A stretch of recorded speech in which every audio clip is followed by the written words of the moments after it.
মুহাম্মদ মুস্তাফা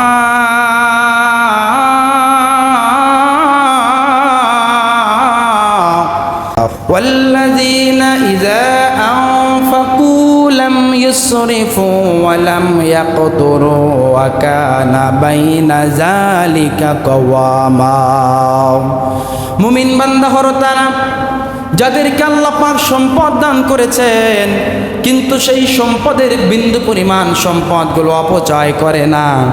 আবার মানুষকে সাথে তারা বখিলগিরি কৃপণতাও করে না। সময় যেটা প্রয়োজন সেটা মানুষকে দান করে, আর দান করার বাইরে অপচয় করবে না। যেই মানুষগুলা অপব্যয় করবে না, অপচয় করবে না, আবার কৃপণতাও করবে না, আল্লাহ বলেন উলাইকা হুমুল ওয়ারিসুনাল্লাযীনা ইয়ারিসুনাল ফিরদাউসা হুম ফিহা খালিদুন। সুবহানাল্লাহ।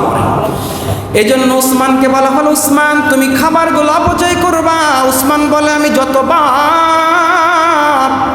উটের পিঠে উঠে খাবার খাই, যতগুলো খাবার জমিনে পড়ে যায়, আমি ততগুলো খাবার জমিন থেকে সংগ্রহ করে কুড়িয়ে আবার সেটা ভোগ করি।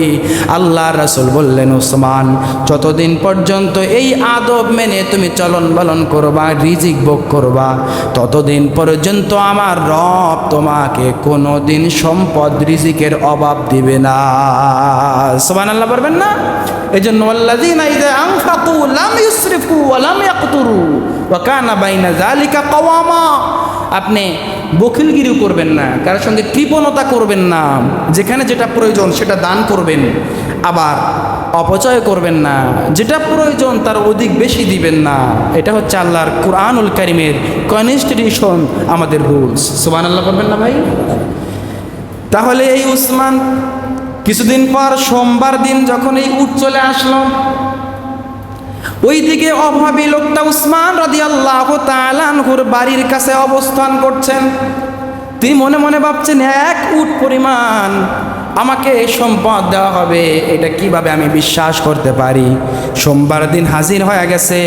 উসমান রাদিয়াল্লাহু তাআলার ম্যানেজার তাকায় দেখে সামনে থেকে উট আসতেছেন সিরিয়া থেকে।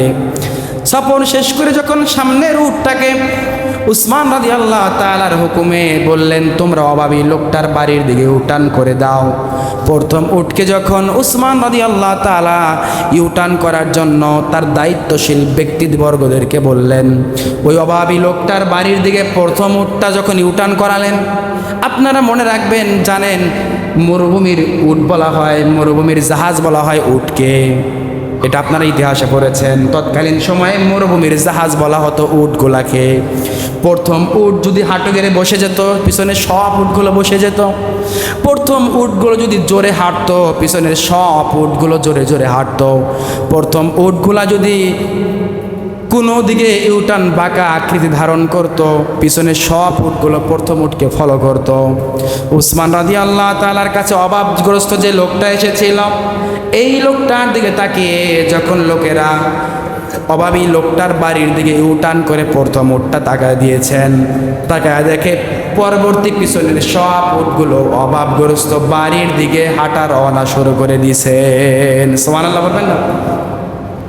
এখন প্রথম উটকে তো উসমান অভাবগ্রস্ত বাড়ির দিকে রওনা করে পাঠাচ্ছেন, পরের উটগুলা প্রথম উটকে অনুসরণ করতেছে।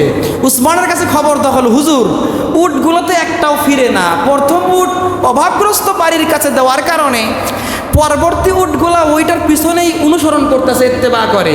উসমান বললেন, রিজিকের মালিক তো আর আমি না, আল্লাহ সুবহানাহু ওয়া তাআলা যার যতটুকু রিজিক রাখছেন ততটুকু সে পাবে। তো ওই লোকটার প্রথম রিজিকের বাহনটা যেহেতু তার বাড়িতে, তাকে অনুসরণ করে পরবর্তী সব বাহনগুলো যাচ্ছে।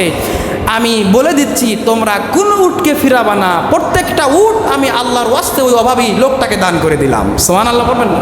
এজন্য উসমানকে বলা হতো উসমান গনি, বড় মনের মানুষ তিনি ছিলেন, কিন্তু অপচয় করতেন না, অপব্যয় করতেন না, কিন্তু আবার কৃপণতাও করতেন না। সুবহানাল্লাহ বলবেন না ভাই?